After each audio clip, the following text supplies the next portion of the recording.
John and Juliet kicked off their relationship a week ago. John had seen her in a seminar and it was love for him at first sight. It has been an intense all-day professional seminar. Juliet was sent by her company. They had a 1-hour lunch break, which was done in a very disorganized manner. The chefs served some people and left out some people. Juliet was getting angry. The only reason she was still there was because her company sent her.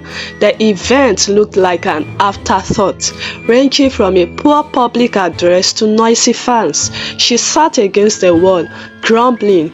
Then a cute young man came to her. "Hello there. I can see you're feeling the heat of this poorly put together event. Trust me, I can't wait to get out of here too," said John. Juliet took a good look at him. He looked stunning. Excited that someone shared the same sentiments with her, she flowed in the conversation, and a few minutes later, they exchanged numbers. That served as a highlight for the day. She went home smiling and expecting his call. John called 2 days later. Thereafter, they chatted on WhatsApp. They got into the talking stage, which lasted for 2 weeks. John mentioned his name. Juliet doesn't believe in playing hard to get. She liked him, so she said yes. The first week was over the moon. It was pure bliss. John would send her early morning romantic messages. Before we continue, kindly subscribe to my channel, like and share my videos. That's your own way of supporting me and I appreciate in advance. Back to our story. He would call her twice during the day and chat with her at night. Butterflies had an abode in Juliet's tummy for that week. The next 2 weeks, Juliet started reciprocating. She would send him early morning messages on days he didn't send. He was beginning to meet some days and Juliet wanted it to continue. Juliet would call him on days the call dropped or didn't come at all. She would chat him at night on days he didn't remember to chat. Juliet started having mixed feelings, but she suppressed them. She knew the intensity of what she enjoyed in the first week wouldn't always remain so, but she didn't know it would happen so fast. John usually had an apology ready, which melted Juliet's heart. She decided to adjust to his new pace. It wasn't as if he didn't communicate with her though. It only dropped. A month later, John reduced the communication to once in 2 days. At first, Juliet thought it was just a one-off, until it happened 3 times back to back. She called his attention to it. He apologized and said they were working on a very important project in the office and he was at the forefront of its execution. He came to her house with gifts. Juliet handed him the olive tree. He improved in his communication for 3 days, after which he grew worse. This time, he wouldn't communicate with her for 3 days. One day, out of annoyance, Juliet told him, "Started this relationship. I told you my love language was time and attention. You will lose me if you continue like this. If you are too busy to chat, call. If you can't chat, send an SMS. There are many ways to reach me. That won't take a whole lot of time." John stared into space in an uninterested manner. Juliet had gone to see him in his house on a Sunday. Suddenly, he stood up and attempted to make out with her. Juliet pushed him. "Until you get serious with commitment, don't you dare touch me," she said and stormed out of the room. The next day, a package was dropped in her office. It was a gift box from John. It contained lunch and a pack of chocolates. Juliet loved gifts a lot, so her anger against him dissipated. This time, John changed his style. He no longer missed any day without talking to her, but it would have been better if he didn't talk. He would send her a hi in the morning, drop 1 or 2 lines, and disappear until the next morning. Juliet would see him come online many times, but he just wouldn't check her messages. Next day, he would apologize. This went on and on for 2 months. Juliet was getting frustrated. She felt unloved. She would complain to John about his attitude. John called her a nag one day and threw in the pity card. If only you know how hard I work to be that man that will put smiles on your face and that of our children. I plan to marry you, but you nag too much. Is this how you will nag me to death in marriage? Lamented. Juliet, pleased with his desire to marry her, drew him close and apologized profusely. John hugged her. Juliet went home happily and gisted with her friend Jolade. Jolade also doubled as her roommate. She had always warned Juliet about her relationship. She told her no man who loved her would treat her the way John treats her, but Juliet would defend her man.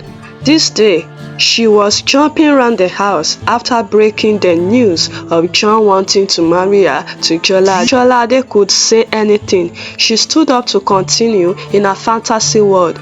John didn't change. Juliet continued to endure. She even went to his house one day and had intercourse with him, thinking it would solidify their relationship. John was happy. He told her he would have his 2 weeks annual leave starting from the next week. As a result, he would have enough time for her. Juliet was excited. She looked forward eagerly to the week, like someone expecting a massive breakthrough. Monday came. John sent her a good morning romantic message. Juliet was ecstatic.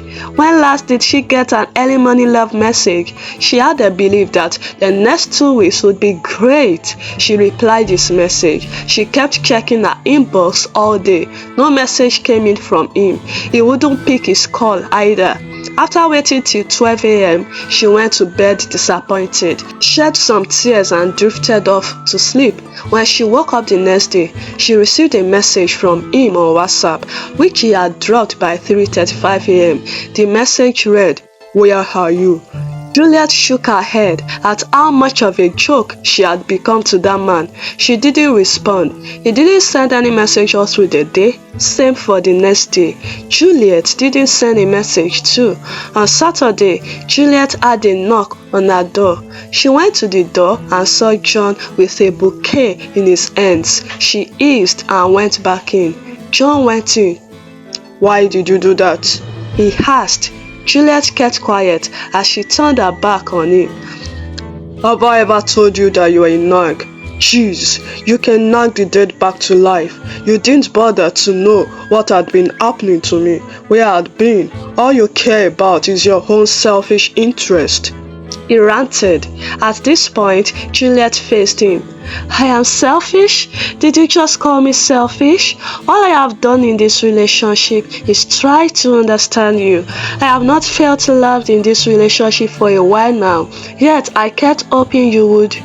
"Oh, you are not happy with this relationship? What am I doing here then?" John interrupted. He flung the bouquet and stormed out. Juliet looked at him with mouth agape. She cried bitterly. Her friend came in 20 minutes later and saw her in a moody state. Juliet explained everything to her. She asked if she was too clingy a person. She asked if something was wrong with her. Jolade told her nothing was wrong with her and encouraged her to get it behind her. The next few weeks were hard. Juliet cried almost every day. No call came in from John. Jolade did her best to comfort her. They brought to her notice a discount going on for a skill she had always wanted to learn. She had been saving for it, but her money wasn't complete. She jumped at the opportunity. She got so engrossed, she forgot about John. 2 months later, she got into another relationship. At first, she had the fear that she would nag the new man out of the relationship. The relationship was peaceful for 1 month, 2 months, 3 months. Juliet got apprehensive. She wondered why there were no quarrels. She enjoyed it, but she thought she was indeed a nag like John painted her.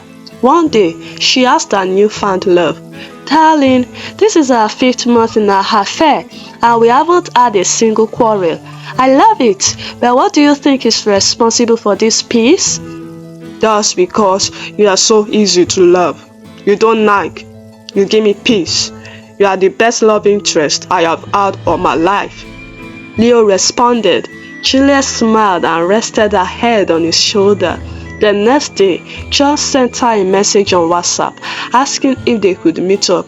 Juliet responded that she had found someone who didn't think she nagged. She blocked him. She spanked herself for not breaking the relationship early enough.